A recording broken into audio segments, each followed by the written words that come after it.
Hi, everyone, and welcome to the first webinar in our Life of a Color series. Today, we're going to be talking about inspiration and ideation. Presenting today is Thomas Meeker, a 3D solution architect at X-Rite. I'm Robert Grotans, the Global Technical Marketing Manager, and I'll be moderating today's webinar. Just a few quick things to go over before we get started.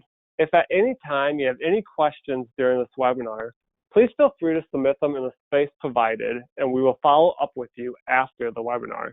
This webinar will also be recorded, and you'll receive a link tomorrow so that you can review the webinar again at your convenience. So with that, I will turn it over to Thomas to get things started. Excellent. Thank you so much, Robert. And hello, everybody. Thanks for joining us today. Again, my name's Thomas Meeker. I'm the 3D solution architect for X-Rite, working primarily with our appearance portfolio. And today is part one, and this will be the inspiration and ideation section. So let's jump in and talk more about that.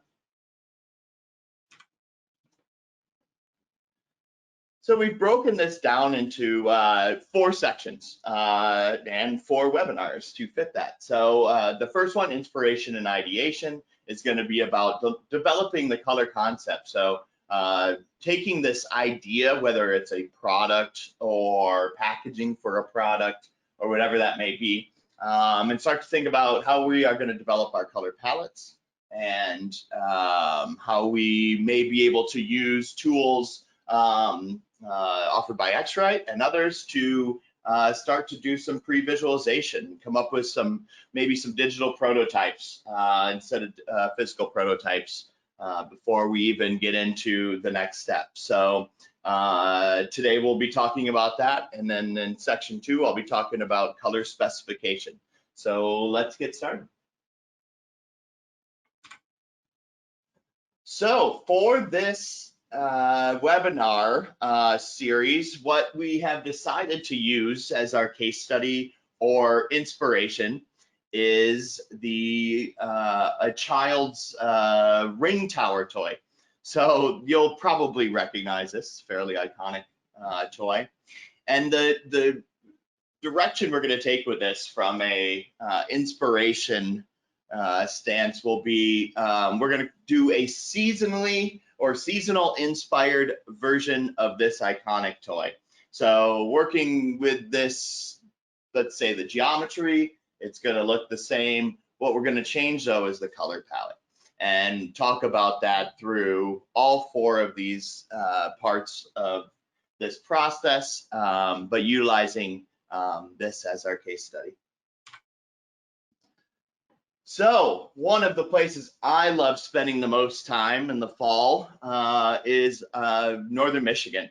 So this is a photo actually taken from Mackinac Island, looking out over the water, the Straits of Mackinac. And I decided to use this because, of course, this is a very colorful palette to pull from. And the colors that I pulled from this, and some of the blues came from another photograph too, but are these. So here is now our palette that we'll be using to do the recoloring or rebranding of this iconic toy. So one of the first steps is let's take ownership of this palette. Let's give it not only its Pantone number and stuff like that, but let's give them names, because let's make this a unique version to us. It also helps in communication. So instead of saying, oh, you know, the really maroon looking one, not the more red looking one, you know, that's just going to hold us back from being able to communicate with the rest of our team. So by giving them names, we can really communicate a lot faster. I can quickly say, you know, we really need to change Andros because it's going to be hard to match that in formulation. Now we're talking a common language, makes it a lot easier.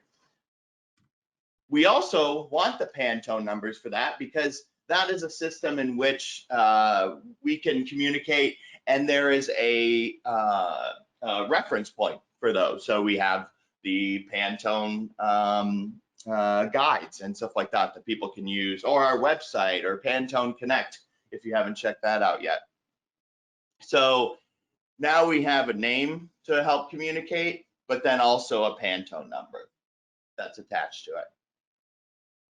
And the Pantone number does help later in the game too with the specification, but we'll talk about that a little bit more later. Oh, and then I almost forgot. The color that I will be talking about, and really Tim Mao in his parts of this webinar series, will be the color Epiphany. And you'll understand more about this once Tim talks about formulation and quality control. But we did decide to choose this one color for this presentation. So how are we going to get these materials ready for doing, say, visualization and also to help later in the specification? So we have here on the right-hand side is our TAC7 device. The TAC7 is a scanner measurement device for full appearance of materials.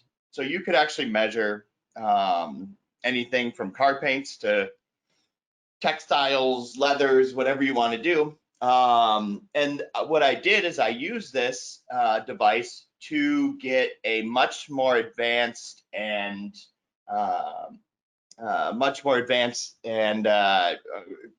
realistic version of a Pantone plastic. And then what I did is I used one of our other devices, the MAT12, to scan the different Pantone swatches so that I could start to do some variance and specification and development of these colors. So how now do I take all that information from these devices and then start to put that into files that are usable? I'm using a software called Pantone Connect 2020.1. So this is our new version, actually coming out this week, end of November, beginning of December. And we're really excited to be announcing this release. This software, Pantone, has been used to control the TAC7 device as well as our virtual light booth, and creates what's called an AXF file. So the Pantone software is what has driven our appearance products, or what we call our total appearance capture ecosystem for the last 5 years. Now, what is changing is that now we can also use other inputs to now inform our these complex materials that we're scanning with the TAC7. So you could use color libraries from Pantone guides, like I showed before. You could already have a library of CXF files that you're using, or you could use one of our other handheld devices. And this is really what's going to enable our customers and people that are working in this arena will be able to really be able to do things a lot faster now. So we're also able to recolor AXFs, search and browse, and then in the future we're going to be adding more quality control information to the AXF, and then also the ability to compare colors, so another type of quality control. And lastly, what's the important aspect here is the idea of digital prototyping. So instead of doing physical prototyping, we're really going to hopefully be able to make quicker decisions by using digital prototyping. Maybe in this design phase, could be more in the formulation phase, who knows, but having this as a tool can really help us to communicate with our team and those that are the decision makers to come to decisions much quicker. So to give you an example of how I'm using this software, and I talked about this before. So what I did is I took, this was a SVBRDF scan from our TAC7 device, and it's can't remember what the number is, but the name is Egret. It's one of our Pantone cottons in our cotton library. And what I did is I used that. Oh, there's the number, and we used that as our source material. Then what I did is I measured our solid coated chips, which are the closest to our plastic chips. So we want to get to a plastic, and so what we're doing is using those Pantone coated chips. And then the idea being that we could then do, like for this instance, using the cotton, create a palette of cottons. Or for this toy, what we're doing is actually creating a series of these colors as a textured plastic and a series of these colors as a smooth plastic. So those are the ones that I ran prior to this presentation.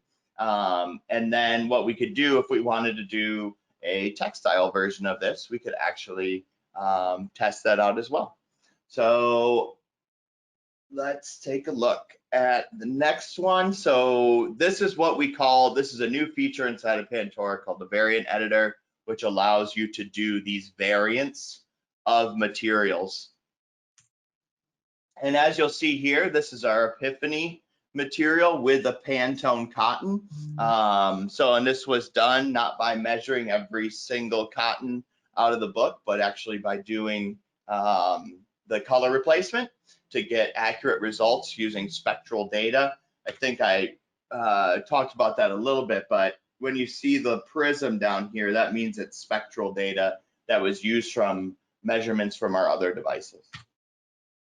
So now we can start to visualize this, and this is just on our default blob inside the software. But obviously the goal is we want to see how this looks on the product. So what you're seeing here is on the top, 3 different variations. One where we're going blue to red. This one's red to blue. Change the base of this one just to sort of change things up. But you could do, you could do endless numbers of variations if you wanted to. So just showing the ability to quickly visualize, and all this is done in our Pantora software, or could be done in a 3D, one of our rendering partners' 3D software.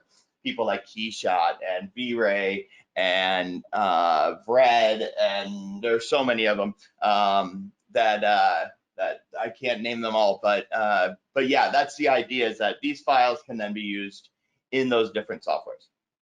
So what I did here is on the top are different variations with our textured plastic, and then on the bottom are those same variations, but with a smooth plastic, much more reflective, as you can see. So that gave me the ability to say, okay, I like this, I don't like this, maybe start to cross off a few. And in the end, I decided, you know what, I really liked it starting with the blue on the bottom, ending with the red on the top, with a white stand for it. So the next question is, do I prefer this textured version or the smooth version? Now, there could be a lot of reasons why one would pick one or the other. Aesthetic, maybe the textured is better for babies to hold on to, more grip. But yeah, a lot of decisions would be made based on, or would inform this decision, and that could be then spoken about. But you're already moving faster than having to do physical prototypes and things like that, and make decisions about the variation of these different colors and position and things like that. So lastly, I did one rendering that's more of a beauty rendering versus these, which are just concept, that where you can actually see what this toy would look like if we had it produced today. And instead of going with just one of these smooth versus textured, I actually did a hybrid. So we've got a smooth one with a little bit of texture, a textured version, another smooth, textured, and smooth with the textured stand for it, was how I decided to go in the end. So the deliverables that I would probably send on now to do more of the specification part would be concept images. So something like this, maybe even a couple of these other ones.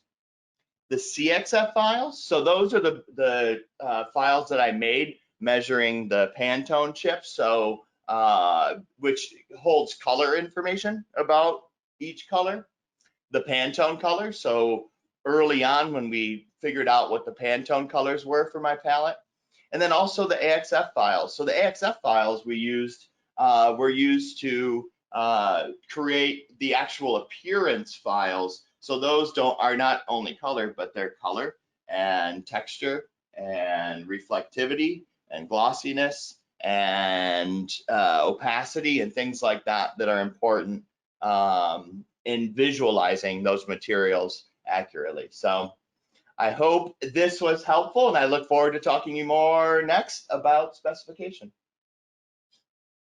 Great. Thanks, Thomas.